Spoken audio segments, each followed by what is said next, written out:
오늘은 부활주일이죠. 예수님께서 부활하신 날이에요. 예수님께서 부활을 설명할 때 이런 말씀을 하십니다. 한 알의 밀알이 땅에 떨어져 죽으면 많은 열매를 맺고, 이 말씀을 예수님께서 하셨어요. 한 알의 밀은 예수님을 말하는 거고, 땅에 떨어져 죽으면 십자가를 지는 것을 말하고, 그래서 많은 열매를 맺는다고 하는 것은 예수님의 십자가로 말미암아 구원받은 사람들이 많아진다는 것을 의미하는 거예요. 그러니까 예수님께서 십자가 지시고 예수님께서 하늘의 밀알이 돼서 땅에 떨어져 죽으셔서 십자가 지셔서 많은 열매를 맺은 그 열매가 바로 우리들이라고 하는 거죠. 그러니까 예수님께서 이 땅에 오신 것은 우연이 아닙니다. 우연이 아니고 예수님이 이 땅에 오신 것은 필연으로 예수님께서 오셨으며, 예수님은 약속대로 이 땅에 오신 거예요. 우연히 오신 게 아니고 언약하신 대로 이 땅에 오신 거예요. 어쩌다가 십자가 지신 것이 아니고, 어쩌다가 갑자기 살아난 것이 아니고, 하나님의 성경대로 약속대로 예수님께서 십자가 지시고 부활하셨다는 거예요. 그러니까 중요한 것은 성경대로 예수님께서 이 땅에 오시고, 카타타스 그라파스라고 해서 성경대로 이 땅에 오시고, 성경대로 십자가를 지시고, 성경대로 예수님이 부활하신 거예요. 여러분, 고린도전서 15장 3절 4절 말씀 보면요, 내가 받은 것은 먼저 너희에게 전하였노니 이는 성경대로. 한번 3절 4절 다 같이 한번 화면에 있습니다. 읽겠습니다. 내가 받은 것을 먼저 너희에게 전하였노니 이는 성경대로 그리스도께서 우리 죄를 위하여 죽으시고 장사 지낸 바 되었다가 성경대로 사흘 만에 다시 살아나사. 아멘. 역사는 성경대로 가는 거예요. 역사는 성경대로, 카타타스 그라파스. 역사는 성경대로. 그래서 여러분, 예수 믿는 사람들은요, 우리가 사는 이 역사 속에서, 성경 속에서 하나님의 역사가 있는 것을 알아야 되고, 성경대로 이루어진다는 것을 믿어야 되는 거예요. 그래서 신자는 역사가 성경대로 되는 것을 믿는 사람이 바로 신자라고 하는 거예요. 크리스찬은 우리의 삶의 역사가 뭐대로? 카타타스 그라파스라고, 성경대로 이루어진다는 거예요. 그거를 믿는 사람들이 바로 크리스찬입니다. 예수님이 사역을 하실 때 다수의 여인들이 등장을 합니다. 그런데 특이한 것은 9절에 보면 막달라 마리아가 나오는데, 이 막달라 마리아를 서술할 때 7 귀신 들렸던 여자라 이렇게 이야기합니다. 그런데 그 여인이 예수님을 만나서 7 귀신이 다 쫓겨나가고 자유함을 얻은 여인이라고 이렇게 설명을 해요. 누가복음 8장에 보면은 많은 여인들이 예수님을 섬길 때 거기 누구도 껴 있었냐면 막달라 마리아도 같이 껴 있어요. 그리고 예수님께서 십자가 지실 때도 그 현장에 누가 있었냐면 막달라 마리아가 있었어요. 그리고 예수님의 시신을 수습할 때도, 장례를 치를 때도 거기에 누가 있었어요? 막달라 마리아가 있었어요. 예수님 부활하시는 그 현장에 제일 먼저 왔던 여인이 누구예요? 막달라 마리아예요. 그래서 오늘 성경에 막달라 마리아에게 먼저 보이시니 그랬어요.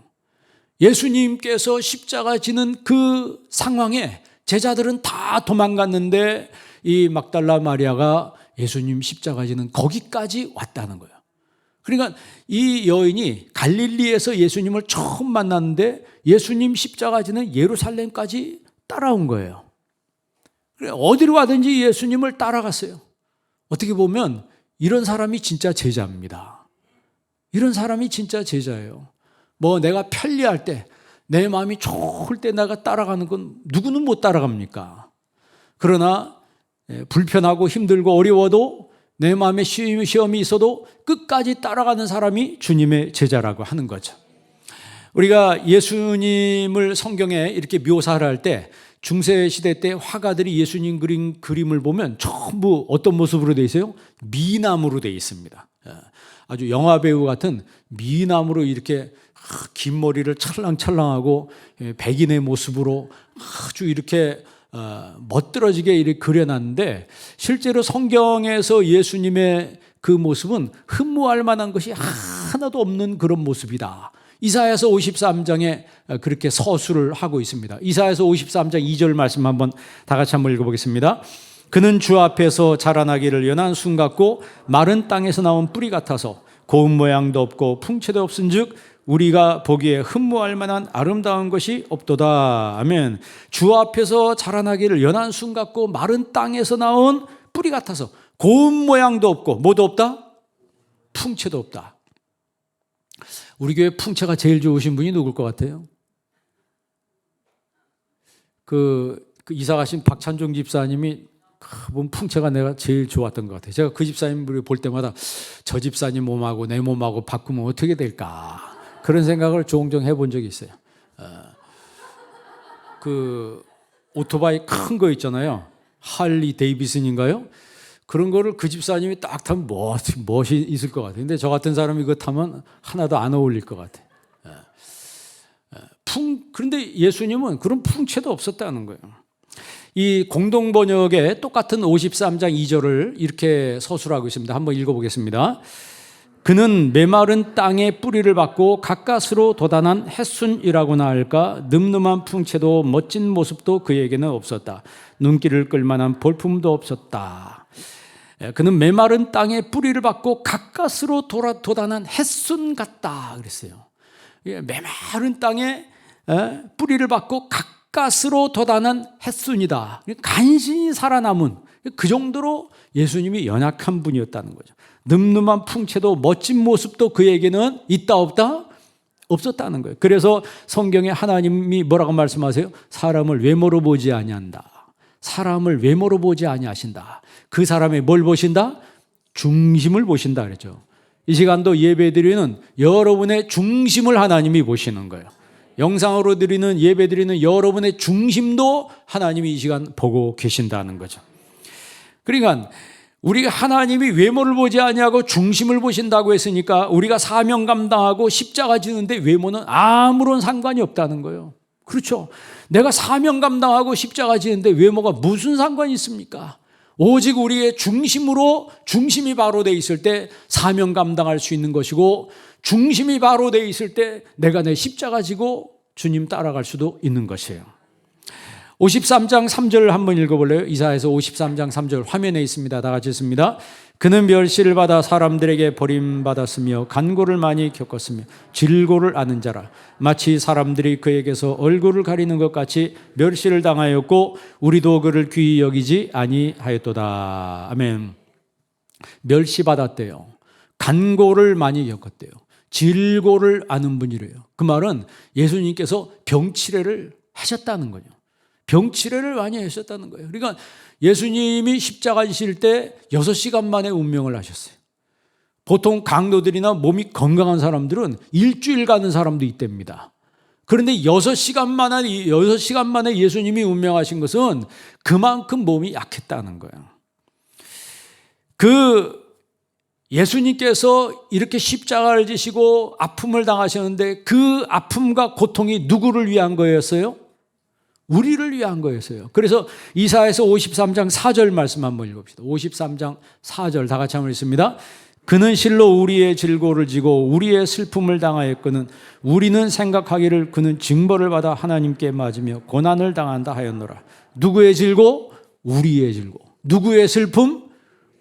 예수님이 십자가 진 것은 내 질고 내 슬픔을 예수님이 담당하셨다는 거예요. 그래서 내 질고와 내 병과 내 슬픔을 예수님이 담당하셨기 때문에 이제 우리가 건강한 모습으로 밝게 살아갈 수가 있는 거예요. 밝게 살아갈 수 있는 거예요. 그래서 5절 말씀 보십시오. 5절 말씀 다 같이 있습니다. 그가 찔림은 우리의 허물 때문이요 그가 상함은 우리의 죄악 때문이라. 그가 징계를 받음으로 우리가 평화를 누리고 그가 채찍에 맞음으로 우리는 나음을 받았도다. 아멘. 여기서 4가지를 얘기하죠. 그가 뭐함은? 찔림은. 두 번째는 상함은. 그가 징계를 받으면. 그가 채찍에 맞으면. 예수님이 고통당하는 것을 4가지로 얘기해요. 찔렸다, 상했다, 징계를 받았다, 채찍에 맞았다. 예수님이 찔림받을 이유가 없으신 분이에요. 상함받을 이유도 없고 징계받을 이유도 채찍 맞을 이유도 없는 분이 그렇게 고통당한 것은 누구 때문에? 나 때문에. 그래서 십자가는 거기에 내가 달려야 되는 거예요. 여러분이 거기 달렸어야 되는 거예요. 내가 달려야 되는데 나를 대신해서 예수님이 거기 달리신 거예요. 그렇기 때문에 우리가 십자가를 볼 때 거기에 뭘 발견해야 돼? 내 죄를 발견해야 합니다. 그런데 예수님은 십자가 달리는 것으로 끝나는 것이 아니고 죽은 다음에 예수님께서 3일 만에 부활하셨다는 거예요. 부활하셨다는 거예요. 예수님의 무덤이 그 예루살렘에 있는데 그걸 무덤 부활 성전이라고 그래요. 화면에 한번 보시겠습니다. 그 무덤 부활 성전이라고 하는데 그 무덤 부활 성전이 이게 지금 돌로 해가지고 멋들어지게 해놨어요.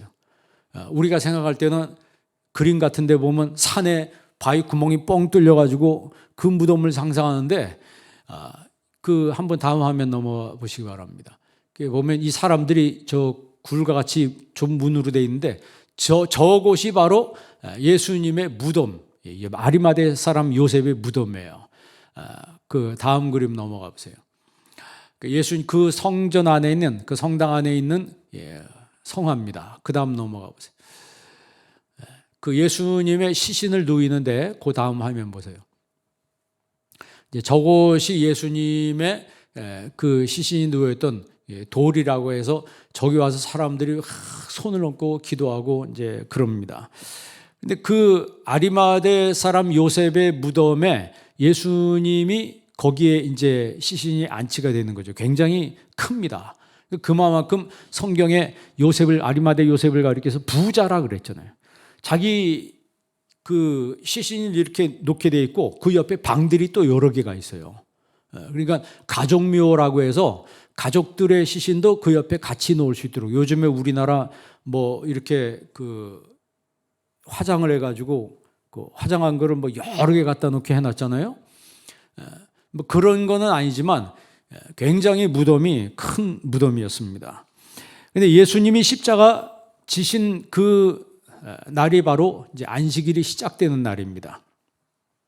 유대인들은 안식일 날 멀리 이동을 안 합니다. 이동을 안 하고 꼼짝없이 예배만 드려요. 그런데 안식일이 끝나고 주일이 됐습니다. 오늘이 바로 주일이죠. 그래서 우리가 주일날 이렇게 예배 드리는 것은 예수님이 부활하신 날이기 때문에 우리가 주일날 예배를 드리는 거예요. 그래서 16장 1절 오늘 본문 말씀 1절 말씀 보시기 바랍니다. 안식일이 지남에 막달라 마리아와 야고보의 어머니 마리아와 또 살로메가 가서 예수께 바르기 위하여 뭘 사다 두었다가 뭐가 지남에? 안식일이 지남에. 그래서 안식 후 첫날 해도 들 때 무덤에 갔습니다. 그러면서 그들이 서로 이야기합니다. 야, 그 돌문이 이래 닫혀져 있을 텐데 누가 우리한테 문을 열어줄까? 그런데 가봤더니 돌이 굴려져 있어요. 돌이 제껴져 있는 거예요. 그 큰 돌이 제껴져 있어요. 그래서 굉장히 놀랐습니다. 그 무덤 안에 들어가 봤더니 청년이 거기 서 있었다 그랬어요. 5절 말씀 마가복음 16장 5절 다 같이 한번 읽습니다. 무덤에 들어가서 흰 옷을 입은 한 청년이 우편에 앉은 것을 보고 놀라매 6절 다 같이 있습니다. 청년이 이르되 놀라지 말라. 너희가 십자가에 못 박히신 나사렛 예수를 찾는구나. 그가 살아나셨고 여기 계시지 아니하니라. 아멘. 그가 뭐 하셨고? 살아나셨고 여기 계시지 아니하니라. 이게 복음의 핵심이 바로 이거예요. 복음의 핵심은 예수님이 부활하셨다는 거예요. 예수님 뭐 하셨다? 부활하셨다. 그런데 이 부활을 고지한 사람이 누구예요? 네아니스코스라고 해서 이 청년이라고 하는데 이 네아니스코스라고 하는 이 청년이라고 하는 말은 그 사람이 인생에 살아갈 때 가장 얼굴에 생기가 돌고 가장 힘이 남아 도는 그 나이 때 그때를 네아니스코스라고 그래요. 우리 한빛장로교회도 나중에 이 네아니스코스 사역, 이 청년 사역을 중심으로 해서 한빛장로교회가 이루어져 가도록 우리가 기도를 해야 합니다. 그러니까 어떤 사람들이 아유 나는 이렇게 늙은 모습으로 80, 90대에서 죽으면 그러면 천국 가서도 쭈글쭈글하고 그러겠네. 그게 아니에요. 천국에서는 예수님 말한 대로 너희는 누구와 같다? 우리가 죽으면 누구와 같다? 천사와 같다 그랬어요. 그러니까 여기서 이 천사를 성경에는 이 네아니스코스라고 이야기한 거예요. 가장 인생에 있어서 아주 얼굴이 붉고 얼굴이 생기가 막 피가 왕성하게 도는 그 나이대의 모습으로 우리의 모습이 변화되는 거죠. 그러니까 우리 썩을 몸이 썩지 아니할 몸으로 변화돼서 우리가 천국 간다 그랬잖아요. 그러니까 여러분 얼굴이 쭈글쭈글해져도 걱정하지 마세요. 하늘나라 가면 다 여기 네아니스코스라고 하는 이 청년처럼 얼굴이 막 싱싱해가지고 그때는 그렇게 막 좋은 모습이에요. 그게 바로 천사의 모습이에요. 예수님이 너희가 오해하였도다. 우리가 죽으면 천사와 같이 된다. 이렇게 말씀하셨잖아요. 그렇기 때문에 땅에서의 우리의 외모나 땅에서의 우리의 모습 때문에 여러분들이 낙심하지 마시고 우리가 하나님 만나고 천국 가면은 다 싱싱한 이 네아니스코스라고 하는 청년의 모습으로 우리가 변화되어 있을 것입니다. 그러니까 예수님의 무덤은 빈 무덤이에요. 왜 빈 무덤이에요? 살아나셨기 때문에 빈 무덤이에요. 내가 진짜 기독교인인지 알 수 있는 신앙 4가지 신앙이 있다고 그랬죠. 복습해 볼까요? 첫째는 창조신앙, 두 번째는 십자가신앙, 세 번째는 부활신앙, 네 번째는 재림신앙. 여러분 하나님이 이 세상 창조하신 거 믿으세요? 믿어지는 거예요. 예수님 날 위해서 십자가 지신 거 믿으세요? 그리고 예수님이 3일 만에 부활하신 걸 믿으세요? 그리고 예수님께서 우리를 영원한 천국으로 인도하시기 위해서 재림한다는 사실을 믿으세요? 이 4가지가 내 마음속에 개인적으로 확실하게 믿어지면 그 사람은 리얼 크리스찬입니다. 진짜 크리스찬이. 그러니까 이 세상을 살아가면서 이 세상은 누가 만드신 거다? 하나님 만드신 거예요. 예수님 나 같은 죄인 위해서 십자가 지셨고 예수님 죽었다가 다시 부활하셨어요. 그래서 우리도 같이 부활에 동참하게 될 거예요. 예수님이 이 땅에 다시 재림할 것입니다. 우리가 사는 이 땅은 영원히 우리가 살아갈 땅이 아니에요. 여기다가 여러분 너무 많이 쌓아두고 너무 많이 땅에다 애정 갖고 있는 분들은 천국 가기 힘들 거예요. 왜? 하늘나라에 쌓는 게 없고 땅에다 모든 걸 다 쌓아놨기 때문에 자기의 모든 것들이 다 땅에 있기 때문에 가려고 하니까 얼마나 억울해요. 여러분 롯의 아내가 소돔성에서 나오는데 막 하늘에서 막 불이 떨어지는데 천사가 분명히 뒤돌아보지 말라고 했는데 돌아봤어요? 안 돌아봤어요? 왜 돌아봤어요? 여러분 거기 남겨놓은 거 없으면 뒤돌아볼 필요 있어요? 없어요? 뒤돌아볼 필요도 없이 그냥 앞만 향해서 가는 거지. 그런데 자기 재물과 자기가 아끼던 모든 것들이 다 모든 것들을 두고 가니까 천사가 분명히 돌아보지 말라고 하는데 돌아보는 거예요. 여러분 천국 가는데 후회함이 없도록 돌아볼 일이 없도록 여러분 하늘나라에 쌓는 여러분 되기를 바랍니다. 우리가 죽어서도 사람들은요 자기 권위를 드러내려고 해요. 그래서 이집트의 피라미드 같은 데 보면 그게 무덤 아니에요? 그 무덤입니다. 그런데 그 무덤을 그렇게 어마어마하게 크게 해놔요.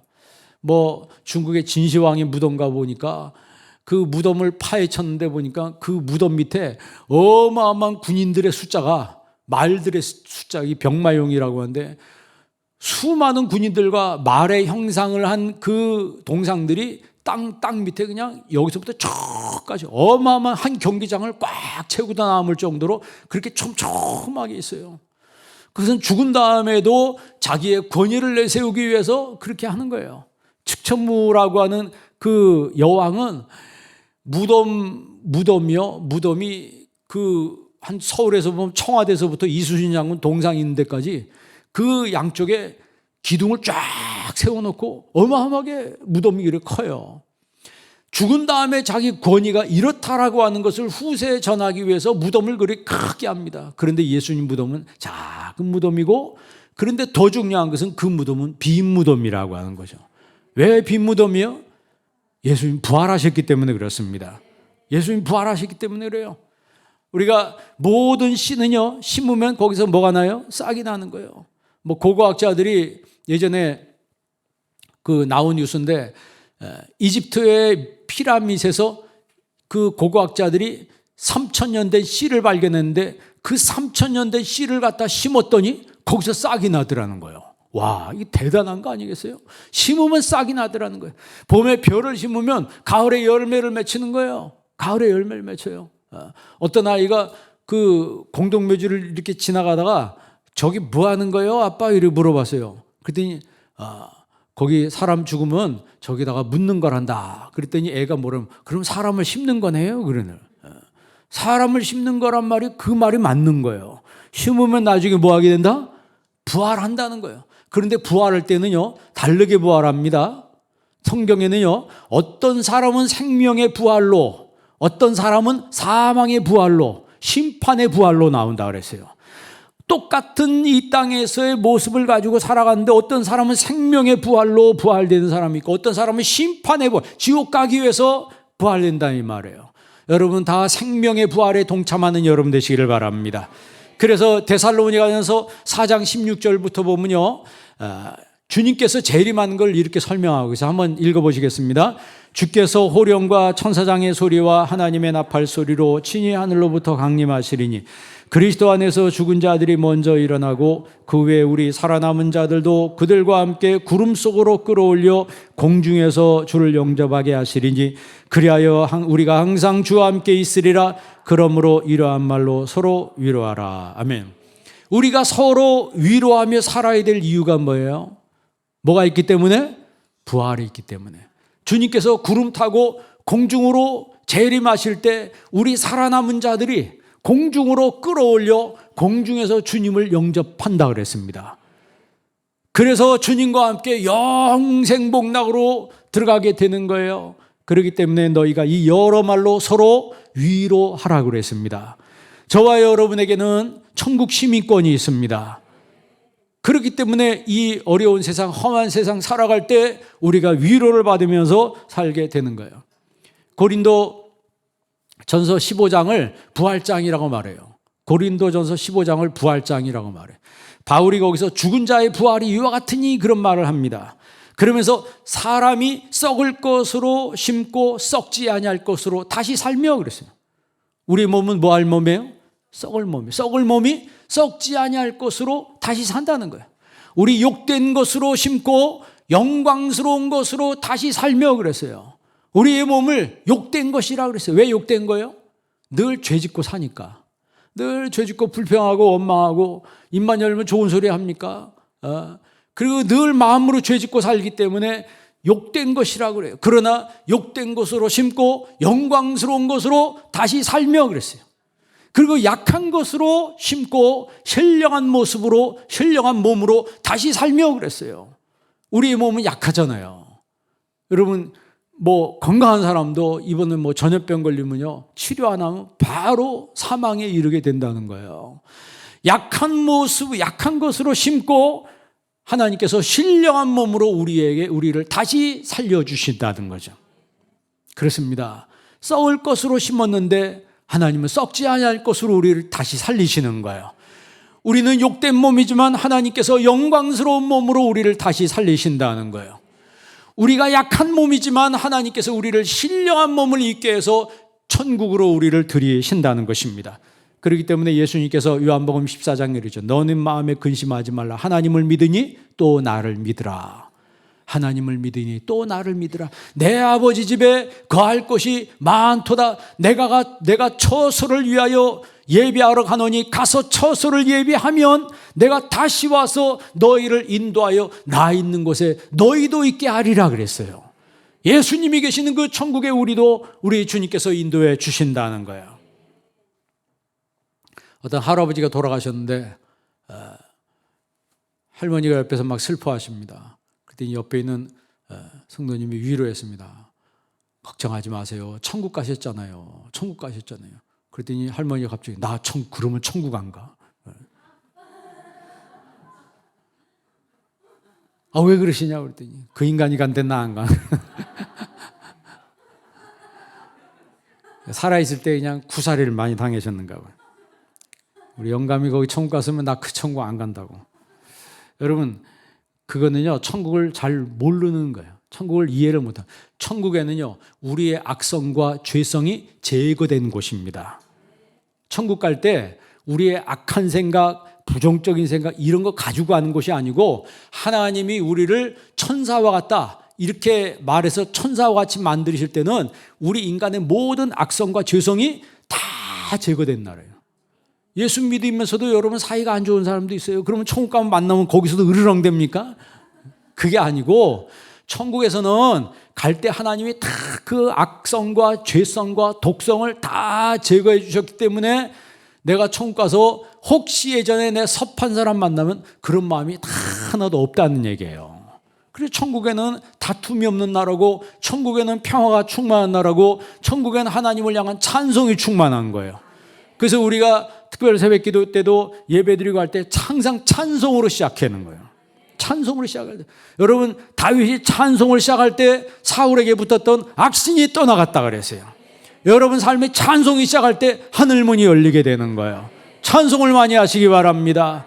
왜? 내 입술을 열어 하나님을 높이고 하나님의 이름을 드높일 때 하나님이 영광을 받으시는 거예요. 지혜로운 사람은 하나님이 무엇을 기뻐하시는지를 아는 사람이 지혜로운 사람입니다.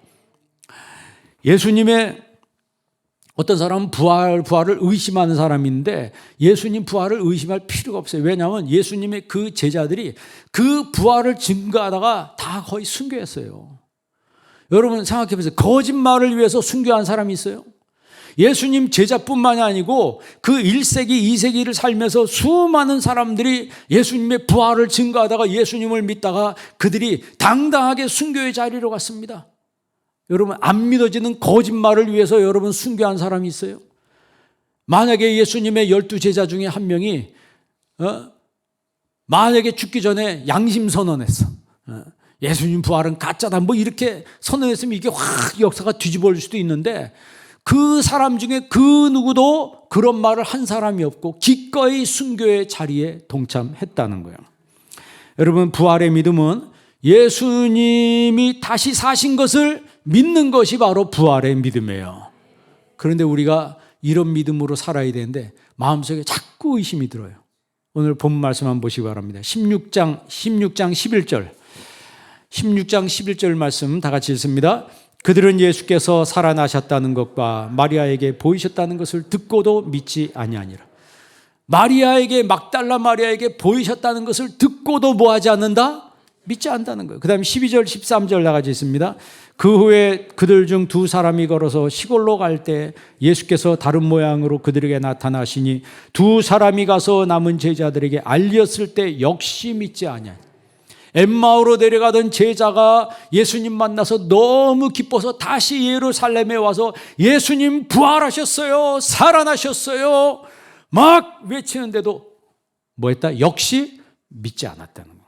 그 다음 절도 보죠. 14절 말씀 읽습니다. 그 후에 11제자가 음식 먹을 때 예수께서 그들에게 나타나사 그들의 믿음 없는 것과 마음이 완악한 것을 꾸짖으시니 이는 자기가 살아난 것을 본 자들의 말을 믿지 아니함일러라. 아멘. 예수님 살아난 것을 본 사람들의 말도 뭐하지 않았다? 믿지 않았다. 그랬더니 예수님께서 이제는 직접 꾸짖었어요. 여러분 예수님 부활을 믿으시기 바랍니다. 만약에 안 믿으면 지금 여기처럼 똑같이 사여처럼 예수님이 직접 나타나셔서 나 꾸짖을지도 몰라. 아직도 못 믿냐? 아직도 못 믿느냐? 여러분 예수님의 부활을 믿는 성도가 되기를 바랍니다. 예수님의 부활을 믿을 때 우리 마음에 있는 불신앙이 사라지는 거예요. 불신앙이 떨어지는 거예요. AD 125년에 그리스의 유명한 철학자 아리스토텔레스가 있습니다. 그 아리스토텔레스가 자기 친구한테 기독교인의 그 모습을 기독교인들이 장례 치르는 모습을 편지로 썼어요. 뭐라고 썼냐면 그 화면에 있는데 제가 한번 읽어볼게요. 기독교인들은 정말 이해하기 힘든 새 종교 집단이다. 사람이 죽어도 슬퍼하지 않고 기뻐하며 그들의 신에게 감사의 예배를 드린다. 그들은 장례를 위해 묘지에 줄지어 갈 때도 마치 즐거운 소풍이나 가듯 노래를 부르며 감사합니다, 감사합니다 말하며 행진한다. 이 아리스토텔레스가 그 기독교인들이 그 당시에 장례 치르는 것을 보고 깜짝 놀란 게 뭐냐면 이 사람들이 장례 치르러 가는 모습이 소풍 가는 것 같다는 거예요. 소풍 가는 거. 그래서 너무 놀래가지고 자기 친구한테 새로운 종교가 나타났는데 그 사람들의 모습이 이렇다고 하는 것을 설명을 했어요. 똑같이 그 유명한 상담가이며 의사 중에 폴 트루니에라고 있어요. 제가 예전에 한번 얘기한 적이 있는데 이분이 폴 트루니에입니다. 이분이 그 집안 내력이 어떠냐면 생후 3달 만에 아버지가 돌아가셨어요. 태어났는데 3달 만에 아버지 돌아가시고, 그리고 6년 후에 6살 때 어머니가 유방암으로 하늘나라로 갔습니다. 그래서 외삼촌 집에서 자랐는데 따돌림 당하면서 살았어요. 그러니까 따돌림 당하면서 자랐기 때문에 마음속에 상처가 굉장히 많았습니다. 사랑받지 못하고 항상 외로웠어요. 그런데 이 트루니에가 교회를 다니는데 교회에서 선생님을 잘 만나요. 그런데 선생님만 잘 만난 게 아니고 그 교회 자매를 만납니다. 그 자매 주일학교 교사를 했는데 주일학교 교사 중에 넬리 부비에라고 하는 자매를 만나요. 그런데 그 자매가 굉장히 성품이 좋은 자매였어요. 그래서 둘이 마음을 터놓고 이야기하는데 서로 마음이 통해서 나중에 결혼을 합니다. 결혼을 하는데 이 넬리 부비에 앞에서 이 폴 트루니에가 처음으로 자기 어머니 아버지의 죽음에 대해서 이야기하면서 눈물을 흘리는 거예요. 그 눈물을 흘리는 자기 남편 폴 트루니에를 안아주면서 위로를 해줍니다. 그러니까 그 부인의 아내의 넬리 부비의 위로를 받으면서 이 폴 트루니에 상처가 다 치유가 되는 거예요. 치유가 되는 거예요. 이게 사람 잘 만나는 게 여러분 이렇게 중요한 겁니다. 나중에 이 자기의 상처를 근거로 해서 이 폴 트루니에가 목회자가 되려고 했다가 나중에 의사로서 또 상담가로서 계속해서 사역을 하기로 결심을 합니다. 그러니까 이 트루니에는 신학과 의학과 상담학을 결합한 이것을 3가지 학문을 기독교에 접목한 유일한 사람 중에 하나예요. 그가 결혼 50주년이 됐을 때 자기 아내 넬리 부비에하고 그리스의 휴양지로 휴가를 갑니다. 그런데 그 휴양지에서 자기 아내가 심장마비로 죽어요. 자기 아내가 심장마비로 죽는데 제가 여기서 지금 얘기하고 싶은 것은 뭐냐면 그 넬리 부비에가 죽으면서 평화로운 미소를 띠면서 이렇게 말했어요. 여보, 내가 하늘나라에 가면 시부모님 만날 거 생각하니까 가슴이 설레요. 이 이야기를 듣고 폴 트루니에가 진짜 놀랬다 그러죠. 내 아내는 죽음을 소풍 가는 것으로 이해하고 있구나.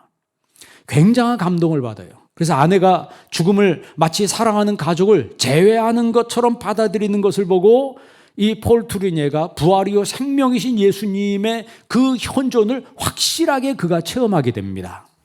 그리고 아내를 떠나 보낸 후에 뜨거운 믿음과 더 견고한 믿음으로 살다가 1986년 10월 7일 날 그 폴 트루니에도 하나님의 부르심을 받습니다.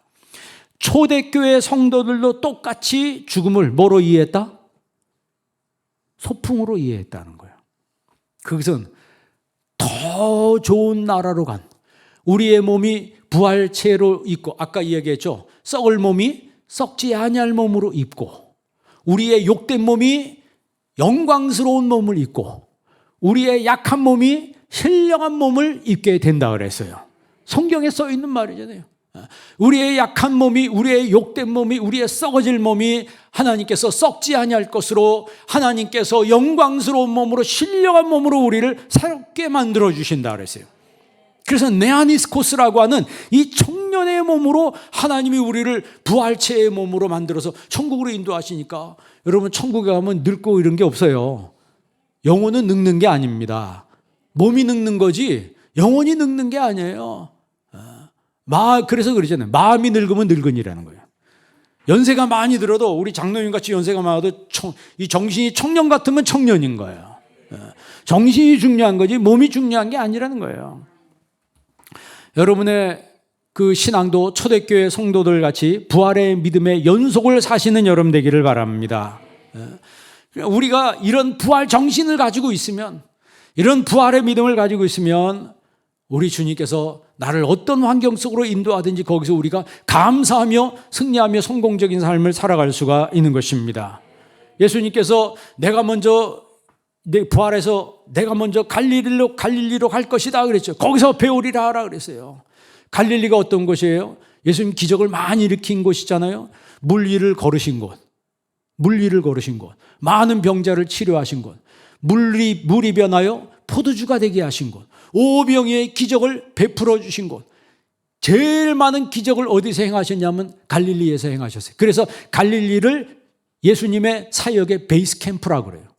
예수님의 사역의 베이스 캠프예요. 왜? 거기서 역사가 일어났기 때문에. 그래서 우리가 갈릴리에서 만나자, 그것은 이제 복음의 사역이 하나님의 역사로 시작된다는 것을 말씀하시는 거예요. 그러니까 부활하신 예수님을 만나고 부활의 믿음을 소유한 사람들은 보통 사람이 특별한 사람이 되는 거죠. ordinary people이 extraordinary people이 되는 거예요.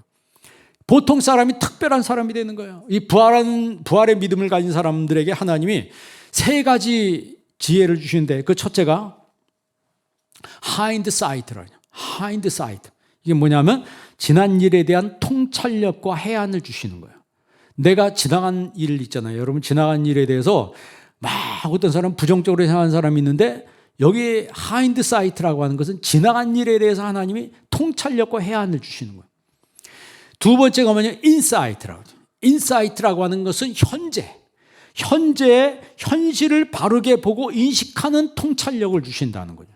그 인사이트란 말이 말 그대로 통찰력 아니에요. 그런데 현재에 일어난 일을 내가 영적으로 분석하고 영적으로 헤아리고 믿음으로 해석하는 그런 능력을 하나님 우리에게 주신다는 거예요. 세 번째가 foresight라고 해요. foresight. 이것은 미래에 대한 성견지명을 갖는 해안을 하나님이 우리에게 주신다는 거예요. 그러니까 우리 예배드린 여러분에게 정말 하나님이 주시는 hindsight, insight, foresight, 이 세 가지 지혜가 여러분에게 있기를 바랍니다. 부활의 믿음을 갖는 사람에게 하나님이 이런 지혜와 해안을 주셔서 이 어려운 시절을 우리가 감사하며 믿음으로 보낼 수 있도록 도와주신다는 거예요. 초대교회 기독교인들이 모진 박해를 받으면서도 그들이 신앙을 지킨 것은 무슨 믿음? 부활의 믿음을 가졌기 때문에 그 신앙을 지킨 겁니다. 그리고 오늘 마가복음의 결론 15절부터 20절까지가 이 복음의 핵심이에요. 자, 15절 16절 다 같이 있습니다. 또 이르시되 너희는 온 천하에 다니며 만민에게 복음을 전파하라. 믿고 세례를 받는 사람은 구원을 얻을 것이요 믿지 않는 사람은 정죄를 받으리라. 아멘. 만천하에 다니며 뭘 전파해라? 복음을 전파하라. 그러니까 갈릴리에서 시작된 복음이 어디까지 전파됐어요? 전 세계로 퍼져나갔어요. 전 세계로 퍼져나갔다고. 똑같이 우리 교회가 선교하는 교회가 되도록 여러분이 기도하시기를 바랍니다. 선교하는 교회가 되어야 되는 거예요. 자, 그러면 그냥 선교해야 되냐? 하나님의 능력이 나타나게 한다는 거예요. 17절, 18절 두 구절 나같이 한번 읽습니다. 믿는 자들에게는 이런 표적이 따르리니 곧 그들이 내 이름으로 귀신을 쫓아내며 새 방언을 말하며 뱀을 집어 올리며 무슨 독을 마실지라도 해를 받지 아니하며 병든 사람에게 손을 얹은즉 나으리라 하시더라. 아멘. 믿는 사람들에게 뭐가 따라요? 표적이 따른다는 거예요. 믿는 자들에게는 이런 표적이 따르리니 저희가 내 이름으로 귀신을 쫓아내며.